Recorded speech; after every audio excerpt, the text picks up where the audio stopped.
Welcome to episode 55, HIPAA Security Fundamentals for Mental Health Professionals in Private Practice, featuring Roy Huggins, licensed professional counselor. From Clearly Clinical, learn, grow, shine.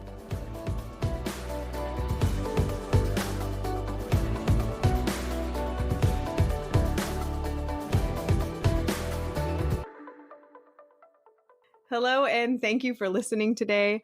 I am delighted to introduce Roy Huggins. Roy is a licensed professional counselor and national certified counselor. He will be joining us today to talk about HIPAA and its implementation and some compliance issues. He is a former software engineer. He also serves on the Zur Institute Advisory Board. He is, in general, an expert on ethics, and he teaches at Portland State. He has been both an invited and paid consultant for licensing boards and professional associations, and he also serves as an expert witness on issues of privacy and confidentiality. Thank you for joining us today, Roy. We are grateful to hear from you. Oh, thanks for having me. So let's first start by talking a little bit about HIPAA. What does HIPAA stand for? It's the Health Insurance Portability and Accountability Act. That's like an important test of whether I know what I'm talking about, right? Yeah, exactly. It's a first part. Thank you for bringing us your expertise on this. And I know a lot of people have questions about HIPAA and how it works in the real world, how we use it, how we implement it, and what it really means, because it has so much overlap with privacy and confidentiality. So please, how do you describe HIPAA to mental health professionals? Yeah, so the way I'll describe it is that HIPAA it's a kind of a mishmash because it was designed for what it stands for, right? Health Insurance Portability and Accountability. So it's kind of funny because it was originally enacted in order to improve basically the efficiency of American healthcare payment. And so, of course, and the idea was to use the internet to help do that. We all are doing that now. We use insurance clearinghouses to do billing and such like that. And so that's where HIPAA was designed for, but then it became the regulation for how to enforce privacy and security in healthcare in general, and along with those original intentions of standardizing health insurance. So there's just some wacky things about how it functions because of that. But what's important is if you have to comply with HIPAA, which is not everybody, not just because you're healthcare, but that's another question, right? If you have to comply with HIPAA, you have to follow the privacy and security rules everywhere throughout your practice, like not just in health insurance. And that's the point where people get confused, even though it relates to billing insurance. Tell me about what makes a person a HIPAA covered entity and how someone knows whether or not that includes them. Yeah, so it's the thing that makes you covered is the wording confuses people, but the wording from the rule, and I don't say the law. I mean, it is a law, but it's really the rule. It's the administrative rule. Says that you're covered by HIPAA, you're a covered entity, if you conduct the transactions that it covers. HIPAA, the word cover gets used way too much, by the way. HIPAA covers a bunch of transactions, it calls them. And if you do any of those transactions only electronically, then you're a covered entity. And that's, we just added more confusion by saying that, right? And people have just gotten super confused by that. If you go look at what those transactions are, like that's what you got to do. Like, what do they mean by this? There's a section of HIPAA called the transaction rule. And in that rule, it describes a bunch of things you can do. And all of them are essentially related to insurance billing or using an insurance clearinghouse. So they're all related to like things like seeing if someone has benefits, or sending in a claim, or various things that you would do through your practice management system that does insurance billing, or when you use like Office Ally, or any of the things you do to use the electronic insurance billing system through a clearinghouse or directly with the insurance company. If you do any of those things electronically, you're covered by HIPAA. If you don't, but the definition says you're not covered. And you can actually go, the feds have a neat little, actually like a PowerPoint that you can like click through for like a flow chart to determine if you're covered or not. And it pretty clearly states pretty much exactly what I just said. So your advice for these professionals is to really know that they actually have to be covered. And I've heard in my Right. world kind of this question of whether or not HIPAA will eventually simply become the standard of care with HIPAA compliance. I'm curious your opinion Mhm. on that. I think it is the standard of care. But the thing you got to remember that that's another point that I think we need to understand what we're saying in detail, because standard of care is a jargon term, right? It's not a vague term. Well, it's more vague than HIPAA is, but like so okay, so I work with Ofer Zur, right, and he has a really great way of defining this. And before I tell you this, I should make sure everyone knows.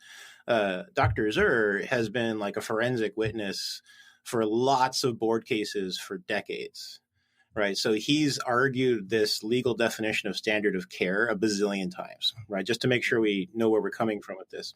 And he even points out that standard of care is, as he puts it, a C plus standard, right? So standard of care is not actually, it's not aspirational, right? Standard of care is not something that's like you're doing the best. Even best practices isn't necessarily standard of care, right? Best practices could be higher than standard of care. So when we say HIPAA is standard of care, you got to remember that's not going to mean the same as complying with HIPAA. So for example, I am not covered by HIPAA in my practice. My practice as an organization does not do the covered transactions. I am not covered by HIPAA. I'm not a HIPAA covered entity. So in my practice, I do not have to comply with HIPAA, but I largely do, right? I regard the standards of HIPAA as the standards for standard of care, kind of like I would an ethics code. And so that means that there are some differences in what I do from what a covered entity has to do, because I don't have to do them. I just have to meet them as a standard, like an ethical standard or a professional standard. So there are some things I do and don't do because I achieve the same effect a different way. Right now, if you're covered by HIPAA, you have to do it the way HIPAA describes, because the law says you have to comply with its rules. And that's the main difference, I'd say. Absolutely. Thank you for clarifying that. And I think that the point about Yeah. standard of care versus best practices is a great one. For our listeners, Roy, why don't you tell us kind of more about your background beyond the little intro that I gave, but tell us how you came to acquire this knowledge and how you use it. Oh, sure. Yeah. So, okay. So, as you said, I used to be like a web developer. I was a software engineer. I should probably point out that like web developer these days means something different than it did in 1999 when I did that. And like through the early aughts, I was doing that. And so, I wrote software that directly engages with banks to charge credit cards and make sure they're secure, and wrote software that creates and receives emails, and like, so I was doing a lot of work directly with networks, not the physical networking, that's a different thing, but I mean software that does that. And so then I was like, that actually wasn't really for me. I wanted to be a counselor, but of course once you're a geek you can't escape. That's just how it works. And so when I finished school and got into my first private practice, I actually had a client. And remember this is 2010. This matters a lot because things have changed a lot since then. I had a client who, for her, a big part of what she needed to do in order to communicate with others was to be able to do it on her phone. Right. For her, it was very difficult to sit in a room and directly tell me, this is what I'm feeling. Right. And this is why. She would do things. We would have a hard time being able to talk about things during session, although she clearly wanted to get help. She really wanted to engage, right, and get help. And I would get a long text after the session talking about, what had just happened. And I was, so I'd ask her in the next session, like, what's going on? Why are we texting? And she explained, I'm still a pretty new therapist. I'm not getting this stuff very well yet. Right. But then I realized, I'm like, well, I mean, if that's the way she needs to communicate, I need to figure this out. Like, I have to figure out how to help her. Right. And I was worried because I had done a lot of programming involving networks. I know what is secure and not about texting. Mm-hmm. Right. I'm sitting here being like, that's an SMS text message. Are you sure that's how you want to communicate with me? Like, that's open to all and sundry on the network. Like, that's not a secure way to connect. And, I'm, of course, a new counselor being like, confidentiality. I got to do confidentiality. And And she's like, it's what I do. I need it. I need this. And you got to understand, this is 2010. We didn't have, like, I think I had a smartphone, but it was a really early iPhone. Right. And yeah, I had a smartphone, but she definitely did not. And she wouldn't have had the money for one. And so there was no way, even if she did a smartphone, there wasn't like a secure texting thing yet. That wasn't around yet. Right. So this is really what we had. I had to figure it out. I had to try to understand, like, what are the standards around this? Because in grad school, I learned about confidentiality, I learned about privacy. I can apply my technical understanding to those ethical principles. But then I didn't really know what to do with what I understood about it. Because to me, I'm like, well, what I come to understand is this is not confidential. This is equivalent to doing our therapy session in the park, right? And so I'm like, maybe I should just not do that. So that drove me to study it more and make sure I understood HIPAA, which at that point I learned was what I needed to learn about, right? That's what I really needed to get my standards from. And I figured out, and actually at that time, HIPAA, it was not clear whether HIPAA allowed that kind of thing. It wasn't clarified until the 2013 update that actually what I was doing was fine. But I went ahead with just what the person needed and just made sure she knew what the risks were and that we had those risks covered as best we could, and we moved forward. And but since then, I've just been being like, okay, I have to learn more about this. Got it. So for you, it came out of a practical need of wanting to ethically and legally comply and figure out a way to do that in a way that was user friendly and met this client's needs. And from there, you came up with a system, basically. Yeah, that's right. Yeah, it really was driven by needing to be able to help a client, and that's the thing I realized that that's the case for solo practitioners everywhere. I mean, most of the time, it's wanting to be able to run their practice efficiently and or help clients. That's really where people start to approach this from. Got it. So, Roy, tell me about your work now. What do you do professionally? Yeah, so now I'm still a counselor. I have a 1 or 2 day a week practice, depending on which week it is. But also I direct person-centered tech, which is sort of my full-time day job. And we're a company that provides continuing education and consulting and training programs and also a lot of tools to help people with HIPAA compliance is a central thing we do, HIPAA security compliance, but also just getting their tech in order in a way that is effective and ethical and helps them and helps clients and also helps them stay within standards of care and legal compliance rules. Gotcha. So our conversation today is really an extension of what you do, and this is completely in your wheelhouse. This is something you can do in your sleep, I imagine. Oh, yeah. Yeah, and unfortunately I do it in my sleep, yes. So tell me about the HIPAA rules that are really relevant for our listeners today. They're in either solo or group practices and what they definitely need to know and understand. Right, great. Okay, so the big things you need to know, there's 2 big rules that get talked about all the time and for good reason. One is the privacy rule, the other is the security rule. The privacy rule is probably what most people learn about regarding HIPAA in grad school or following grad school. If you're in grad school now, you may be learning about the security rule, but most programs still aren't doing that. I'll talk another time about why not. Privacy rule. So privacy is about principles of how information is exposed or not exposed, generally according to the desires of the client. Privacy tells us things like things that you and I actually take for granted because it's part of our professionalism, independent of HIPAA. It tells us things like, here I am on a podcast, I'm not going to tell you the names of my clients. I'm not going to tell you their diagnoses along with something that can identify them, right? Like the story I just told about a client, I asked that client permission to tell that story, but I don't identify who that person is, mm-hmm. Right?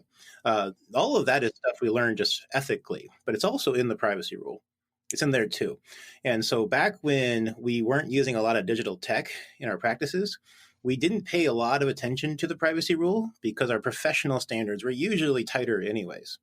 Mostly from the thing we got from the privacy rule is a lot of us hand our clients the notice of privacy practices, which people often call the HIPAA form. Mm-hmm. But that's not its real name.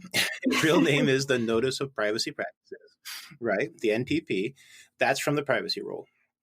Also, we know things like if you need to leave a message on someone's voicemail, you should be minimal, Like you don't ramble about things. Like you just say the minimum necessary. And we can argue a lot about what minimum necessary means. That's a big argument. But whatever it means, it comes from the privacy rule. Right. Also, the privacy rule is a part of HIPAA that defines that you are required by that law to give clients copies of their records if they request them. Release of records is, in my experience, the biggest privacy rule element that therapists struggle with, because we don't like to release records classically. So I know I'm teaching my students to think of records as something that they should assume the client's going to read. They should start thinking of them as kind of open to the client, because that's the direction things are going. And it's going in that direction because that's what HIPAA says, right? If someone wants to see their records, you need to give them to them. That I think is actually the biggest thing we struggle with from the privacy rule. The rest of it is usually kind of in our wheelhouse anyways, right? It's maybe some variation on things, but it's largely just a variation on stuff we already do. So you're saying the security rule, that's where people struggle. Yeah.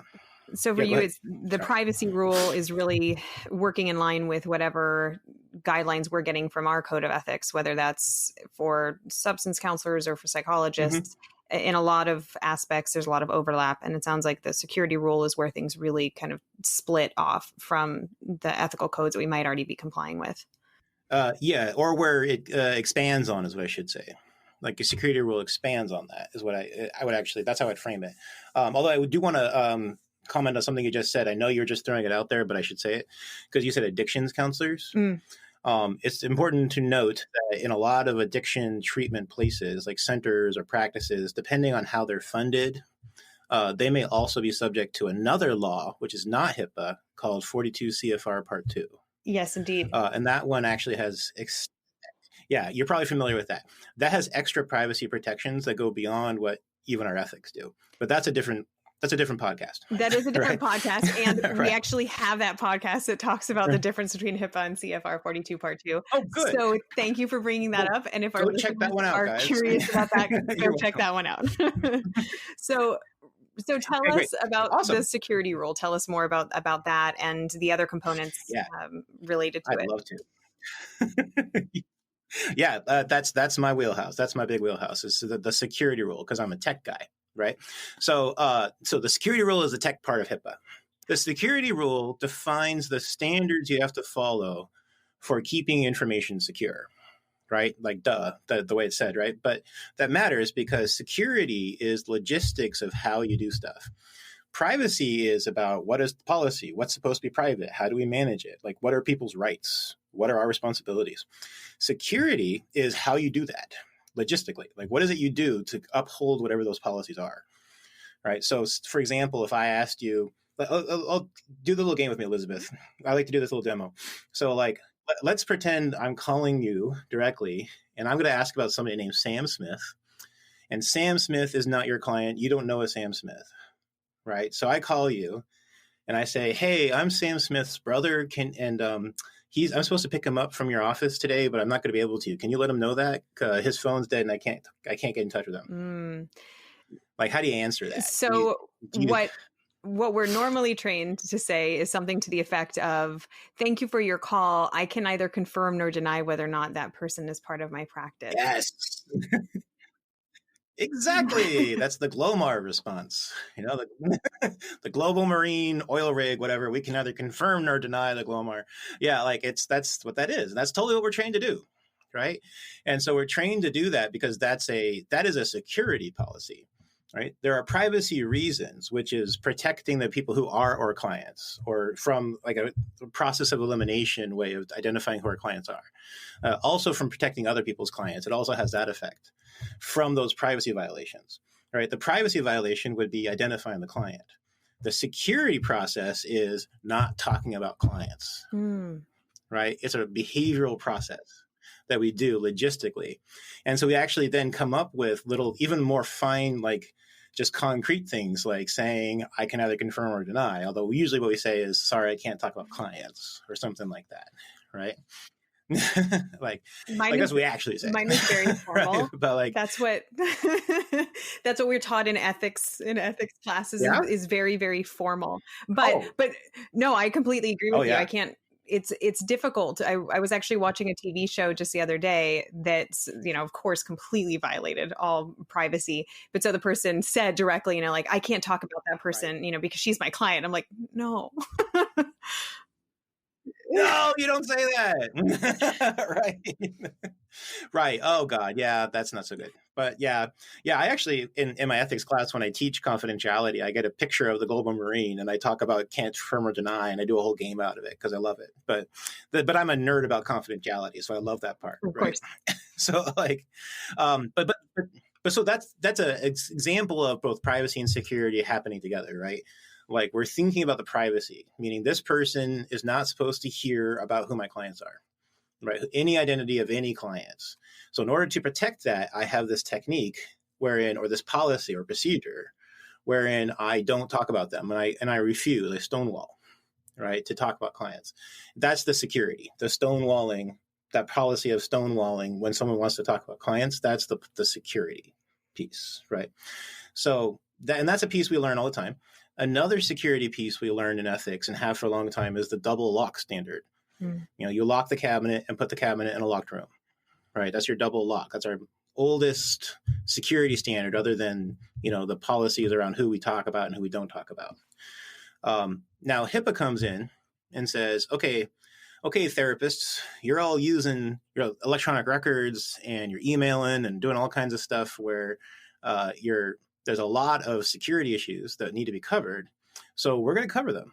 And you're going to have to follow those standards. You're going to have to do the things we tell you are necessary to maintain the security of the information that you're putting into the electronic world, whether it's on your own devices, like your computer or phone, or whether it's on the big worldwide network called the internet, right? Or if it's on someone else's devices, like with a cloud service. That's me putting my information on someone else's computer. So the security rule says you have to cover these things.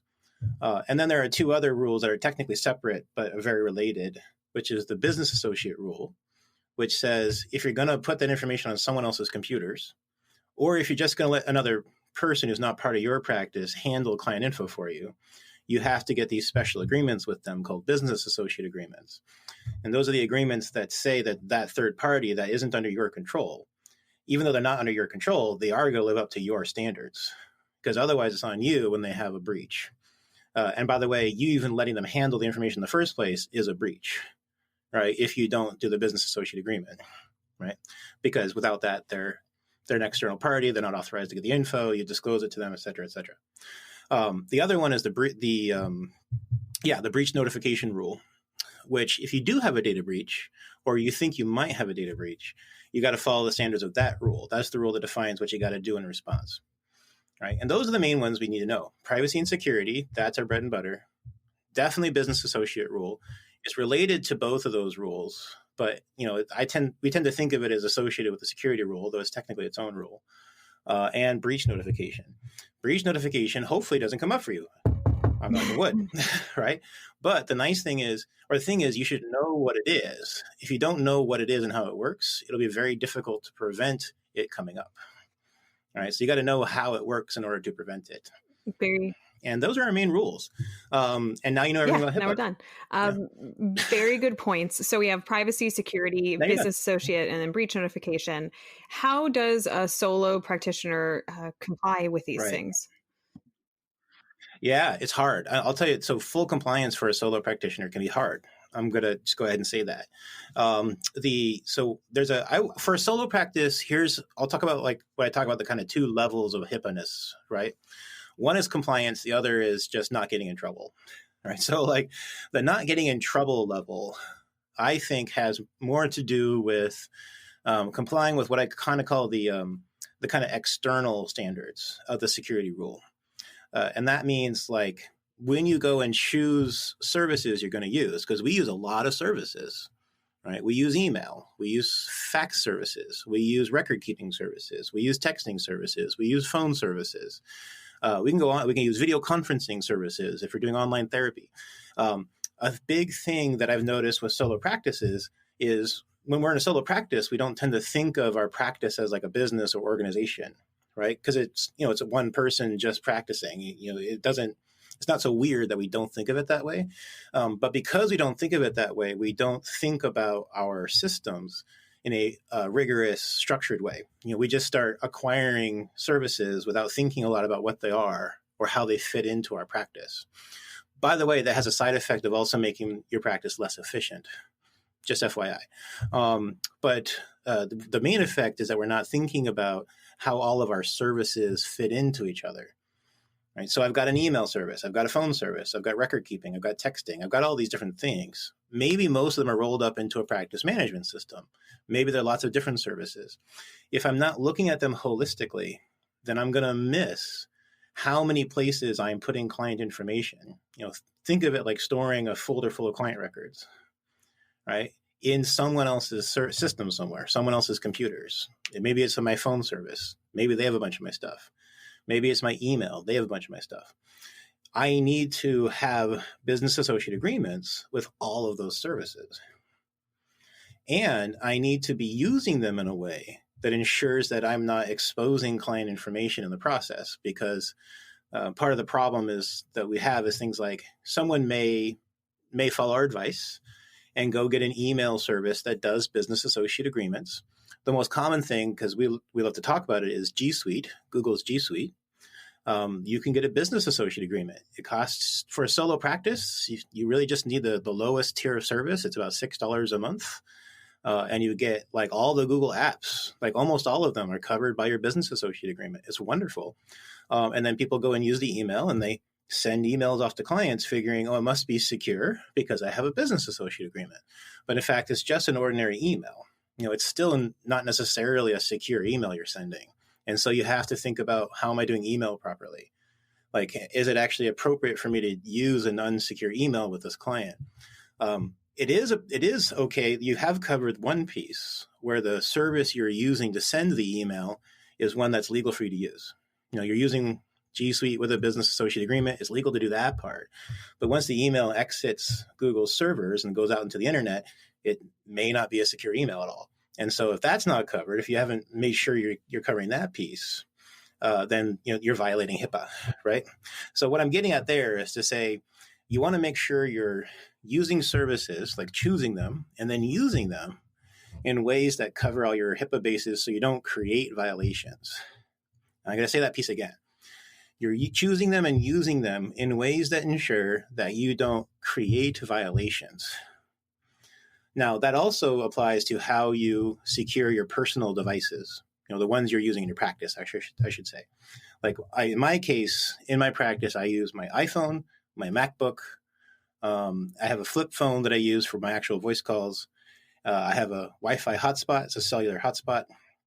And that's all of the electronic equipment used in my practice. All of them are what we call hardened, which is not a very fun word for therapists to think about, hardening. But it's basically just means I've turned on all the bells and whistles that ensure that these things are engaging their best security practices. And I have good behavioral security practices, like I don't let my phone or my smartphone or my computer sit somewhere where I'm not watching it. It gets locked up. I don't lend them out to people, and I never connect to Wi-Fi unless I know it's been secured. And I don't just mean it has a lock icon. I mean, it's actually like physically secure. And that's why I have a cellular hotspot that I carry with me that lets me connect my phone or my computer to something that has a strong internet connection that I know is secure because it's my own, right? It happens through my cellular service. And that's part of how I harden. And that whole process, everything I just described, would get you that sort of level one of what I call it, like the first tier, where you're not creating violations. It's not the same as being compliant with HIPAA because there's other processes, but at least you're not creating violations. And for any solo practitioner, everything I just described is completely achievable. Like everyone can do all the things I just described, right? For some people, it may take a lot of energy and effort because they may be going kind of from zero to learning how to do all that, but it is achievable, right? For others, it may be much easier if they feel confident with technology. Now, actually complying with HIPAA, though, requires a process called security risk analysis, which is kind of a technical process, although certainly therapists can do it if they're willing to really kind of step out of their comfort zone. It's a doable thing. It's just out of the usual comfort zone. And you have to have a manual, like an actual set of security policies and procedures. And those are the bits that a lot of solo practitioners really balk at and really have a hard time with. And I'll say, like, you're not in compliance with HIPAA until you have all those things. But that first set of things, choosing and using services properly, hardening your devices, making sure your behaviors support the security to the HIPAA standards, you doing that will help ensure that you're not creating HIPAA violations, which may be enough or may not be enough, depending on what kind of risks you're facing, right? But to be compliant, you need to do all that and that security risk analysis and have those policies Got and it. procedures. And so that's for solo practitioners. How does it differ for group practices? So with a group practices, I do not recommend you try to operate without being compliant. So for a group practice, so here's the thing about group practices.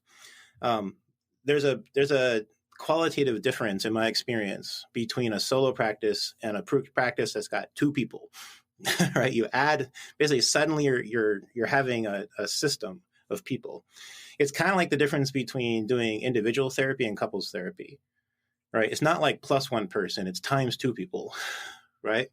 The complexity of the system you're interacting with increases, right? That's just like with couples therapy. It's the same thing with managing your compliance and security. So now suddenly, someone's running this show. Ostensibly, it's you, right? If you're listening to this. And now suddenly you need to make sure that everyone who works for the practice does not violate HIPAA for the practice. And this is a bit that we realize a lot of therapists, especially us, mental health professionals of all the professions, we have a tendency to struggle with because we learn in school to be personally responsible for everything. And that's good, right? We're professionals. We're supposed to take on personal responsibility. We have ethics. We have legal responsibilities. And the downside I've seen is for mental health professionals who don't go through the agency thing, who don't spend a lot of time in agencies or other places where they work in a team or a group, where the ones tend to go right to private practice or who have been in private practice for a long time, we tend to think of our responsibilities as just ours, and also to think of the consequences as just ours.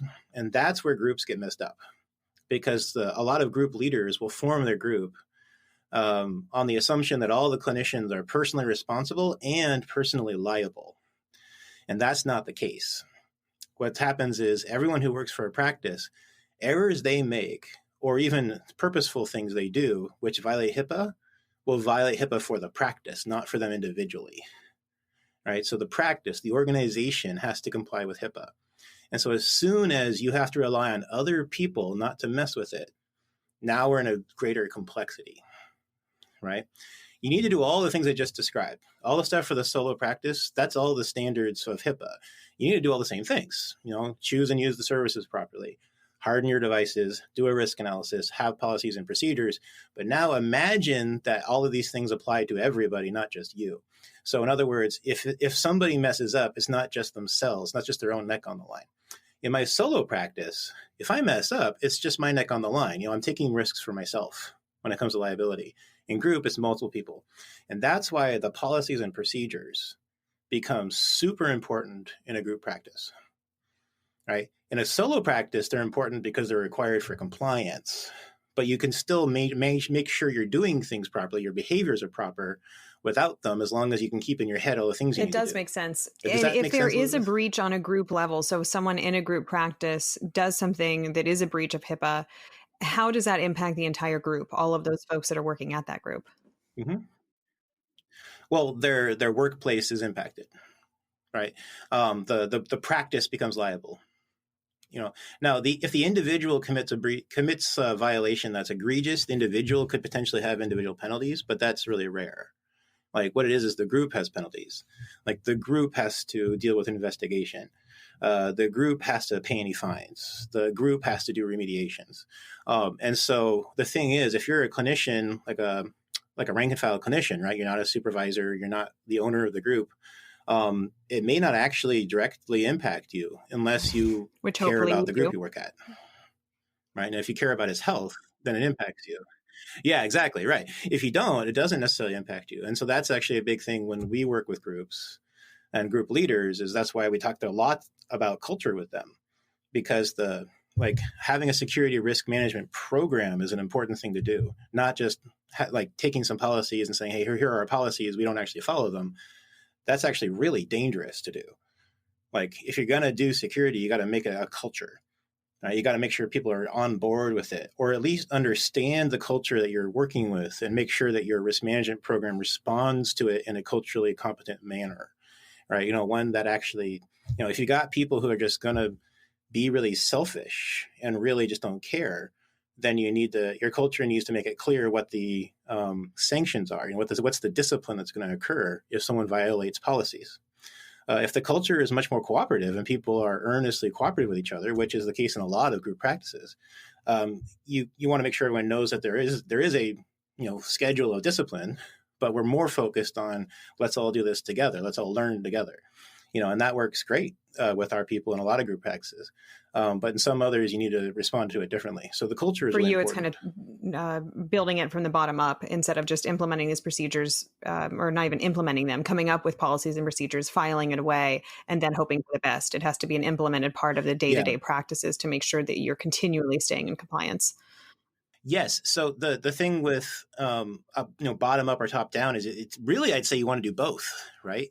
Because like one thing about policies and procedures is that it's got to be clear that everyone has to follow them, and if you don't, there are consequences, right? Now, like that sounds really stark, right, and hard. But the thing is, if you're running a group, part of being a leader is knowing how to put in boundaries, and have an understanding of what's acceptable and what's not, without it being about being an authoritarian.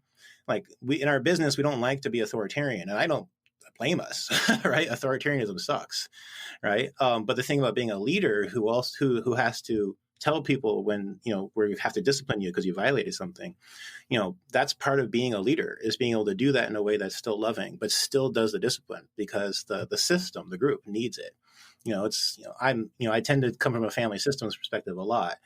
It's kind of like if parents just let their kids do anything, regardless of how healthy it is for them or how healthy it is for the family, that's no good. Like you need to put in boundaries. You need to help kids understand what's acceptable and what's not.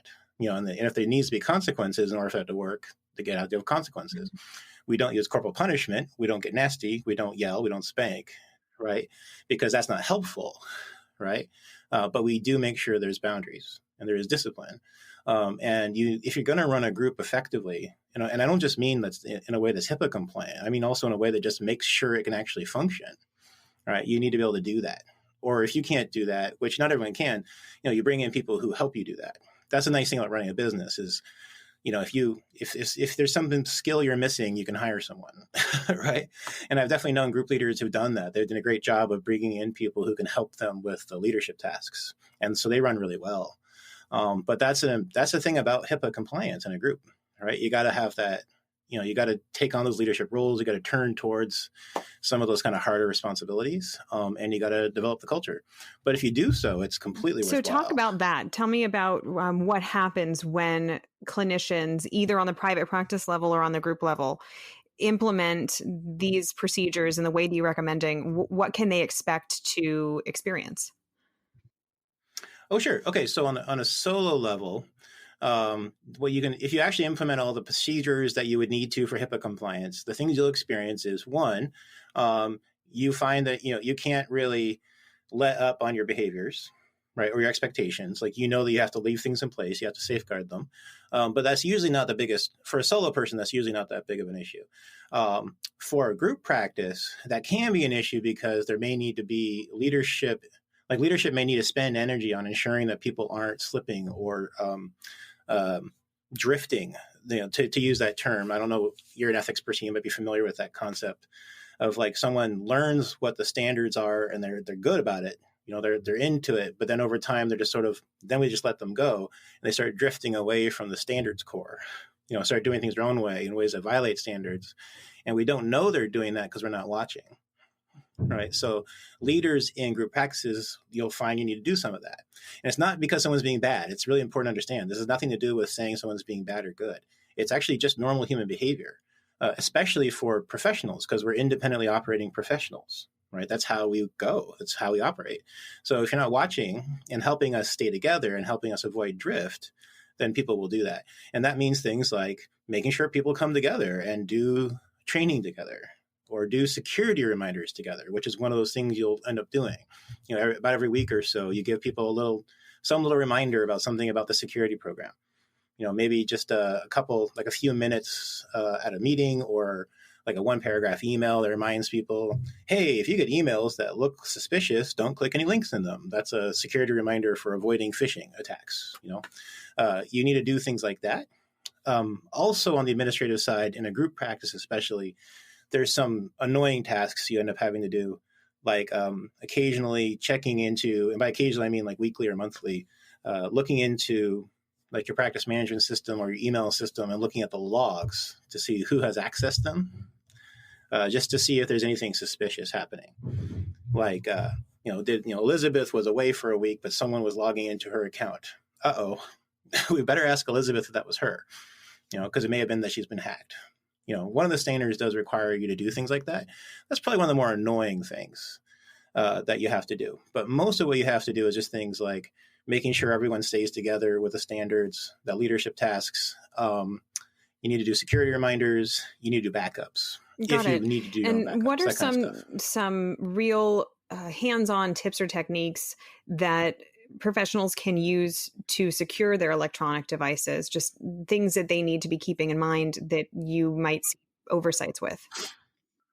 Yeah, sure. So I'll tell you, by the way, we have an article on our site that's got a checklist, right, of things to do with your device, but I'll give you the big ones. The big one right now, if you are listening to this and going, oh God, I'm getting ethics training anxiety, which people do after ethics trainings, right? If you're getting that, I want you, by the way, to not take any action until you feel calm again.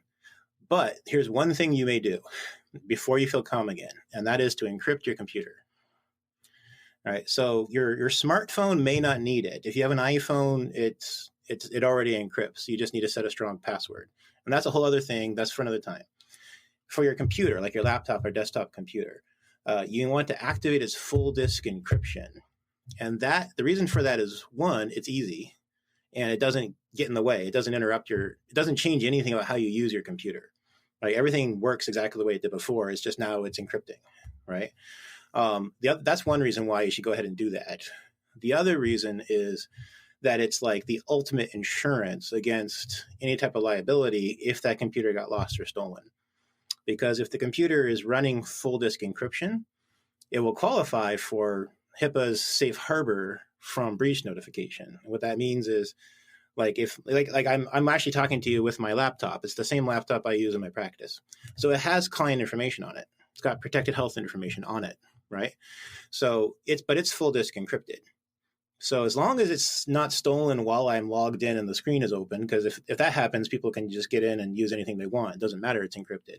But if it's turned off, like it usually is, and it got lost or stolen, I would just document that it was full disk encrypted, and therefore the confidentiality breach is impossible, right, according to the safe harbor in HIPAA. And then I just say, okay, so I don't have to do what the breach notification rule talks about. I'm done. I just document that it was full disk encrypted. There's no breach. I'm fine, right? No process, no investigation, no legal fees, right? All I had to do was turn on full disk encryption, and I could avoid all that, right? So that's why I say, if you want to do one thing, do that. And if you have a Macintosh, it's just a matter of going into your security settings and clicking a button. If you have Windows, if you don't have the Pro version of Windows, many people have the Home version, because why would you pay extra money for the Pro? Because you hadn't heard me tell you that you need encryption yet. That's why you did. But you might need to upgrade to Pro, right? That costs about $100. But if you have Windows Pro, and that's Windows 10 Pro, Windows 8 Pro, it doesn't matter which number, it's just Pro after the number, right? Then it's just an issue of going into your settings and turning on BitLocker, turning on the encryption. So there are these different things that you can be doing with, say, a computer or with a phone to protect against a breach notification. Talk a little bit about what a breach notification is and what that really means for a clinician when the bad thing happens. Right. So it starts with what we call an incident, and I want to go to that because I don't want people to get unnecessarily scared of this, right? So it starts with what we call an incident, and that means something happened, something came to your attention that makes you aware that you might have a security breach. So examples of incidents are you lose your computer, Someone tells you that they're getting weird emails from you, and they think maybe your email's been hacked. Um, you you realize that you come into the office and you realize that a folder full of client files have been left out all night. There's various kinds of things that make you go, okay, there might be a security breach here. And so we call that a security incident. And so the incident starts off what you have to do, which is to investigate the incident. This is required by the rule. You have to investigate the incident. HIPAA gives you 60 days to investigate. You should know, Elizabeth, because you're in California. California law only gives you 15 days to investigate, because every state, by the way, has its own data breach laws. They're similar to HIPAA's rule, but they all have them. And so luckily for a solo practice, 15 days is usually plenty, right? But HIPAA gives you a lot of time. So what you have to do is determine, answer some questions. And HIPAA has a 4-point rubric for this, which if you go look up on our site, we have an article about breach notification. You can find the 4 points in there. I won't go into details about them here, but that's there for you to find. What you need to do is, based on that 4-point rubric, try to determine if any protected health information was actually disclosed or misused by some third party who's not authorized. So actually disclosed would mean there actually was a confidentiality breach. Misused means someone was able to make use of your information in a way that's not authorized or not legal, right? And here's the kicker about the investigation. Once an incident occurs, once you realize that a security incident has happened, the onus is on you to prove that there was not a breach. And this is very different from if the onus was for someone else to prove that there was a breach. And I'll say that again. It's not that someone else has to prove that you had a breach. It's that you have to prove you did not have a breach. And this is actually part of why we see a lot of these notifications, because if you can't prove that you didn't have a breach, what the law requires you to do is to send notification of the fact that there was a breach to every client who might have been impacted. Now, if I lost my computer, right, and I don't have a record somewhere that says, these are the names of all the people who have protected health information on that computer, right? I don't have something like that. I lose my computer. Let's pretend I have not hardened my computer. So I go, oh crap, someone can open up my computer and see all those super bills I've made and letters I've written and things that I have on there, right? And so I have to figure out which of my clients are impacted by that. And if I don't have a record that tells me exactly which clients are impacted by that, here's what I have to do. I have to notify all my clients, all of them ever. And so I send out a bazillion letters to people saying, you might have been impacted by this breach.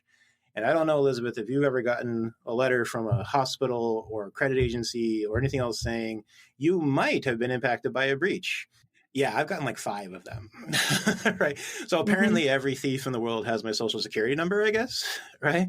The problem with these is that because you have to notify everyone who might have been impacted. And if you don't know precisely who is impacted, you have to notify everybody, you increase the net. And so it's really onerous for us if that happens, right? It can be expensive to do all that notification. And then, of course, everyone receives this letter that says you might have been impacted. I don't know. Sorry. All right. So it sucks. It's not fun. And so that's why I really encourage people to do those practices where they try to prevent violations and prevent security breaches, because whether you're compliant or not, you just don't want to have to notify. I think also the notification itself, not only would it feel bad for us to do it as providers, but I think it could absolutely impact the trust that you have with your clients, for them to wonder in such an intimate relationship like counseling or therapy. It's a little bit different than a credit card number, which is still violating enough. But if it's something so intimate, I can see how it could even impact the therapeutic process. Yep, very much. And that's actually why I try to tell people, if you're unsure about whether you want to do all this, imagine your favorite client and imagine having to sit in front of them and tell them that their record got stolen by somebody. It would be uncomfortable, to say the least. Right.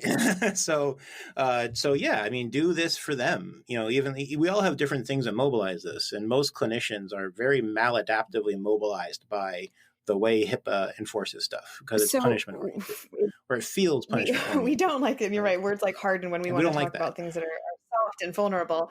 Um, tell us Mhm. about how one goes about making a plan to Mhm. be in compliance with a HIPAA security rule. Yeah. So, I mean, I think the best way to go about it is to get information about what you need to do, right? That's, it's a nice, simple thing. But it really is where we have to start because I'd say there's a lot of bad advice about what you have to do. Sometimes it's from people who have good intentions of trying to be helpful by minimizing something. But unfortunately, what they do is give poor advice about what actually needs to be done. And so a lot of our colleagues end up being push-pulled through this process a lot. They're just constantly frustrated that they don't know what to do. So I'm going to go ahead and be selfish, but it's the best advice I have. Go to my website, go to personcenteredtech.com, and go under resources. We have a bunch of articles, just free articles. Go to the article on HIPAA or the article series on HIPAA. There's a curated series of articles that take you through the basics, right, and tell you these are the things you're supposed to do. And we have an article, it's not in that series, but we have an article that describes all the things you have to do to harden your devices. We also have a lot of information. We have these reviews about different services you can use to fill in your needs. I need a phone service. I need records. I need this.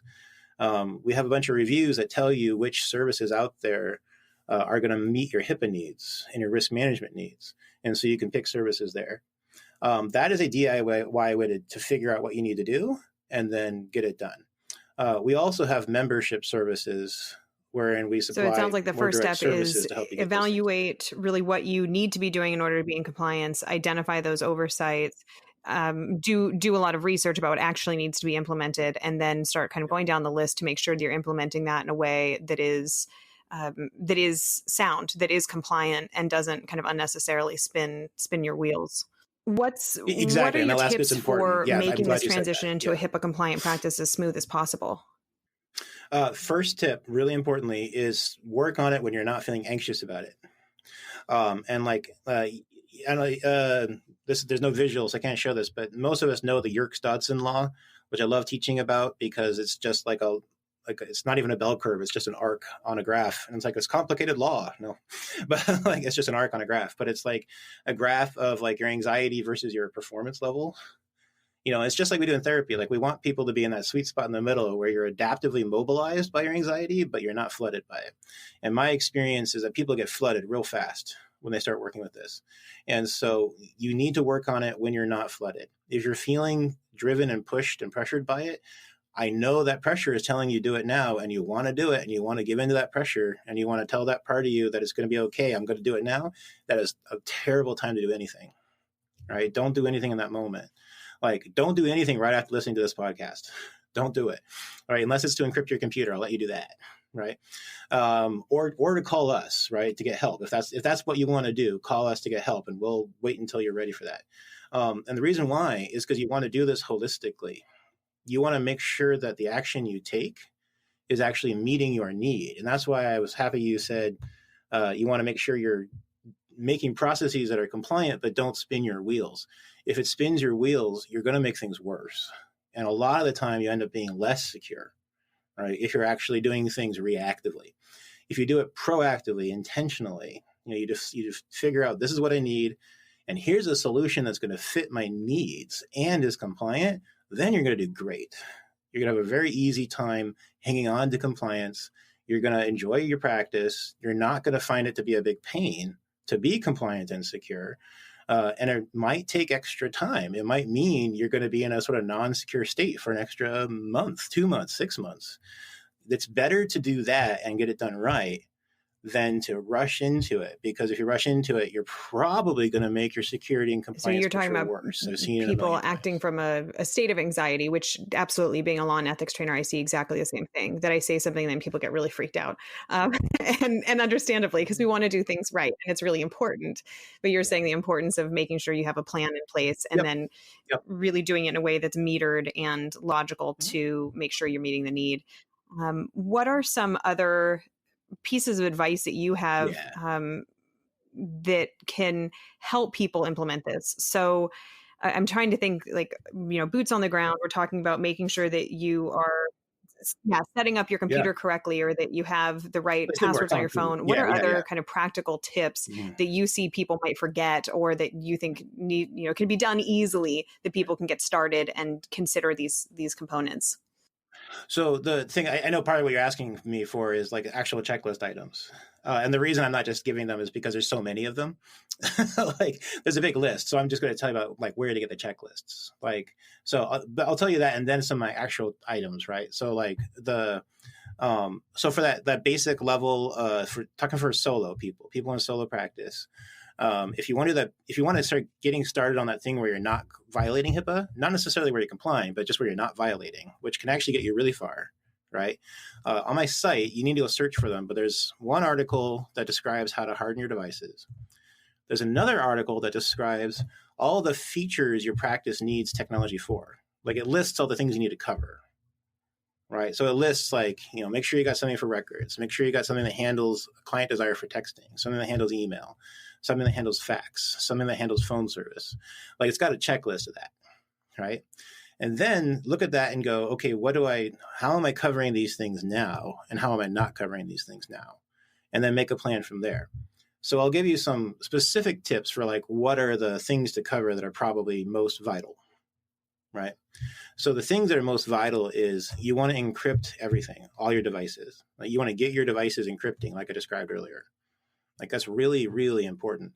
It's also really important that your devices be handling viruses well. Now, I won't get into all the details of that because you got things like iPhones and iPads, you don't have antivirus. They do a different thing. With Android phones, you can install antivirus. If you have a Macintosh, yes, you need antivirus. Like Apple will tell you not to, they're wrong. That's just kind of what kind of one of their PR things they've been doing for a long time, telling people they don't need antivirus. But also you don't need like super complicated fancy. You just need to make sure you got something. And I'm not talking about compliance. I'm talking about actually protecting yourself and your clients. You need to have something in place. I know it's a funny example, but it makes a lot of sense. It's very similar to just making sure you're using a condom, right? And I don't mean you need a super fancy one. I mean, you just need to make sure you're using one, right? It's very, very similar. The difference between using one and not using one is enormous, right? So it's the same thing here, with antivirus and anti-malware and stuff like that. And the same thing with encrypting your computer. Same thing with having strong passwords. And I'll tell you, strong passwords are actually less important than not repeating passwords. Like when you use different passwords on different sites, that's a much bigger issue than whether they're strong ones. So using different ones though is really hard. It's impossible to remember them. So what I highly recommend you do is use password management programs. Like, I don't know, Elizabeth, if you're familiar with things like LastPass or Dashlane or 1Password, those are becoming pretty popular programs. I highly recommend you use one of those. Like that's the best way to make sure you have different passwords everywhere. Because having a different password everywhere you need a password is probably more important than making sure they're all strong. But if you're using a password management program, all of them can be ridiculously strong and it doesn't bother you at all because you don't have to remember any of them or type any of them. That's what these programs do. Also, when you can use the two-factor login, where like the site you're trying to log into sends you a text message with a code and you got to type in the code, that whole thing, use that. Really valuable. Like that is what you need. Like things like that are what you need to prevent being hacked. So if you have a Google account, turn on the two-factor. If your practice management system lets you do two-factor, with the code and everything, definitely do it. It's super important. Thank you. Those are my That's very, top very tips. helpful. For things that It really sounds like a lot of prevent a these lot of things, security problems. there are parts that, of course, that are more complicated, but some of these things are pretty easy to implement. And even for those of us who aren't HIPAA covered entities, we can be doing that and protecting Yeah. ourselves and protecting our clients and taking that extra Yeah. step. I think we could probably talk much, much longer about these topics. I know I have Absolutely. so many more questions. I'm imagining some of our listeners do as well. Tell us more Yeah. about how to reach you, Uh-huh. any websites that you recommend of good resources, things that you found helpful, and let us know how our listeners can reach out to you if they have other questions. Yeah, just go to personcenteredtech.com. Info at personcenteredtech.com is how to contact us. We also have a phone number there. We have lots of CE courses, but we also have a membership program and a telemental health certification program. If you're unsure about any of it, just call. Our people are happy to talk to you about everything we do and help you figure out how to use it best. We're happy to do that. In terms of other sites that are good, honestly, ours is designed to fill in the gap of there not being good sites out there to help with this. There are lots of sites to help with HIPAA, but they're not for us. Like they tend to be for people like me who have a tech background, or they're just for like medical doctors or something. I can tell you a very helpful site though that can be difficult to use if you're not a technician, but nevertheless is loaded with resources is HIPAACow. And that's HIPAACOW.org. HIPAACow.org has an enormous number of resources. So even though they're very technical, because there's so many of them and they're so valuable, it's worth at least going there and knowing what it is. Roy, thank you for your time today, for all of these pieces of advice. I think you've given our listeners a lot of practical information of how they can start taking these steps, and also some guidance of how to come up with a plan and implement this as a culture change, not just policies and procedures that go into a filing cabinet somewhere. Thank you again for your time. You've just finished listening to another exclusive continuing ed podcast by Clearly Clinical. If you like what you just heard and you need continuing ed credits, please visit us at clearlyclinical.com to check out our one-year membership, where you'll have access to our growing library of continuing ed podcast courses. Clearly Clinical, where our goal is to help you learn, grow, and shine.